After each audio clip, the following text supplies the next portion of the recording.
É isso. O Renato, o time do Flamengo ganhou ontem, 2-0 no Nublense, vamos combinar que também não é nenhum grande feito, 2 gols do Pedro, com o Marinho.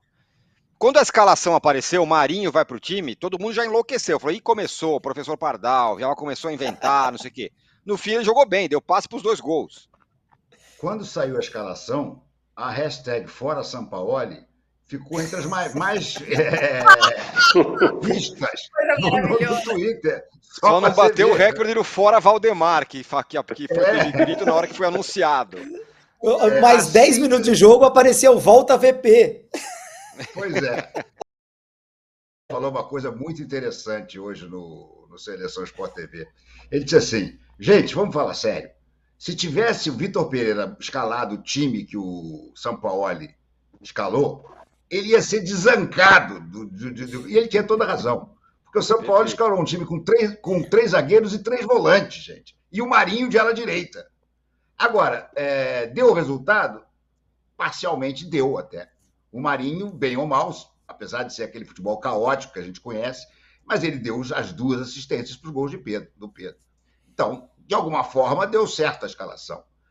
O que eu acredito que vai acontecer, e o São Paulo deu a entender isso na entrevista, é que essa foi uma largada para ele ver, até alguns jogadores que trabalharam com ele queria ver como estava. O Vidal, por exemplo, eu espero que ele tenha visto. Porque o Vidal não tem mais a menor condição de ser titular do Flamengo. Eu espero que ele agora... Arturito, fomos muy bien en Chile, pero hoy no puedes mais jogar, Arturito. Vai para Colo-Colo, vai. Entendeu? Foi um desastre o Vidal ontem. Esse negócio de 3 zagueiros, não adianta. Ele adora, ele falou na entrevista coletiva. Mas eu continuo a achar que o Flamengo não tem DNA de 3 zagueiros.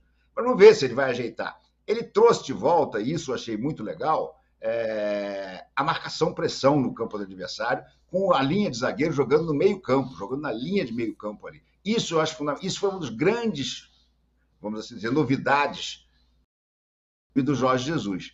Ele está trazendo isso de volta. Agora, ele vai precisar ajeitar muita coisa, porque o Gabigol está em péssima forma física e técnica. Ele, claro, deu a braçadeira de capitão para o Gabigol, para dizer, olha, estou contigo. O Gabigol jogou bem? Não, o Gabigol voltou a jogar mal. Já o Pedro é aquilo que a gente sabe. O Pedro é, para mim, hoje em dia, o melhor centroavante em atividade no Brasil, talvez na América do Sul. Então, ele vai ter que resolver alguns quebra-cabeças ali. No meio-campo, ele deu liberdade ao Gerson. O Gerson fez a melhor partida desde que ele voltou da França, onde estava levado pelo Sampaoli, no Olympique. Então, eu acho que isso aí é uma coisa um pouco mais... Não adianta, você não vai ver o Sampaoli botar o time com a cara dele tão rapidamente.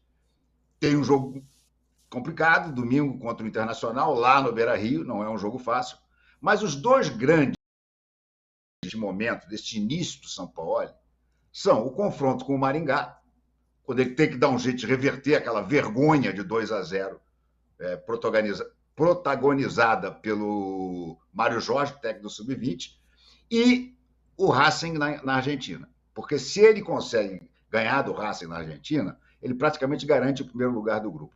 Ou se pelo menos ele empatar, ele fica numa situação bastante confortável para no Rio ganhar do Racing e ser o primeiro lugar do grupo. Esses 2 jogos são os mais importantes. O jogo internacional não é nem tão importante assim. É melhor o Flamengo perder do Internacional e reverter a Copa do Brasil contra o Maringá do que o contrário. Jogar bem contra o Internacional, ganhar e não conseguir reverter contra o Maringá. Não reverter contra o Maringá vai ser uma frustração gigantesca o Flamengo ser eliminado, sabe, no primeiro confronto da Copa do Brasil. Então, para mim, vamos assim dizer, os 2 pontos de medição do trabalho do Sampaoli nesse início vão ser esses 2 jogos, Maringá, no Maracanã, e Racing, em Avellaneda. Vamos ver o que vai acontecer. Ele tem algumas ideias que eu acho difíceis de colocar em prática. Basicamente, com pequenas diferenças, marcação mais pressão lá em cima e tudo, mas é um esquema do Paulo Souza e do Vitor Pereira. 3 zagueiros, 2 alas, 2 volantes e, no caso dele, 3 volantes e 2 atacantes lá na frente. Vamos ver, eu estou curioso, porque o Sampaoli, uma coisa eu tenho certeza, nós não veremos sob o comando do Sampaoli um time completamente amorfo, sem garra, sem coração, como vimos na final do Fla-Flu. Aquilo lá é inadmissível para o Flamengo. Ele poderia até ter perdido até de 4-1, mas lutando. E aquele time do Flamengo que jogou contra o Fluminense não merecia a camisa do Flamengo. Com o São Paulo, eu tenho certeza que isso aí não vai se repetir. Ô, Renato, Tirone, Fala. a impressão que eu tenho, eu queria só fazer uma pergunta para o Renato. A impressão que eu tenho, quando eu vi a escalação, eu também pensei a mesma coisa. 3 zagueiros, 3 volantes. Mas aí depois eu juntei com a coletiva do Sampaoli uma frase meio solta ali, uma pergunta meio perdida ali no meio da coletiva sobre o Gerson e tal. Eu acho que o Sampaoli não vê o Gerson como volante. E acho que o jogo mostrou isso ontem. São 3 zagueiros e 2 volantes, de fato. Porque eu acho que o Gerson, aí minha pergunta para você é essa. Você não acha que o Gerson vai passar a competir por posição, não com o Vidal, com o Thiago Maia, e sim com a Arrascaeta quando voltar, com o Everton Ribeiro, com o Cebolinha? Eu acho que o Gerson, na cabeça do São Paulo, ele está competindo com outros jogadores por posição. Pois é, mas, ô Júlio, a armação tática dele é de 3 volantes. É o Thiago Maia, fixo, em cima da cabeça de área. Como é que chama? Vidal. O morto-vivo Vidal, de volante pela direita.